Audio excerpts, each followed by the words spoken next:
बिसायख'थिनि थाखाय इउपिपिएल हान्जाया रेडि जाबाय आरो एबार इउपिपिएल निनो सरकार फैगोन 30 निख्रुइ बांसिन मासि लानानै इउपिपिएल आ सरकाराव जिरायगोन।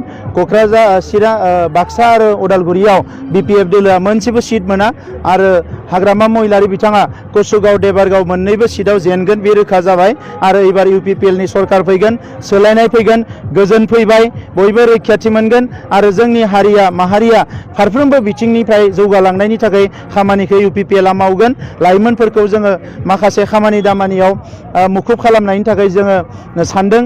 जोंनि हारिनि माखासे आबादारिफोरखौ जोङो जौगाहोनायनि खोथाखौ सानदों, आइजोफोरनि जौगानायनि खोथाखौ सानदों। गासैबो बिथिंनिफ्राय हारिखौ जौगालांनायनि थाखाय गोख्रों खामानि मावगोन इउपिपिएल हान्जाया। नाथाय बिसायख'थिखौ लानानै गोबां दाङाबाजि जाबाय थानायखौ नुदों, बुख्ला-बुख्लि। बियो बिपिएफ नि मोनसे आखल। थांनाय 17 बोसोराव बिपिएफ आ जौ बेदर जाहोनाय आरो सिगिनाय आरो नांलाय खमलाय खालामनाय बुलायनाय बिनि बादै जेबो खालामाखै। ओंखायनो रायजो राजाफ्रा बिपिएफ खौ गाज्रि मोनदों आरो एबार बिपिएफ खौ बिदाय होगोन रायजोफ्रा।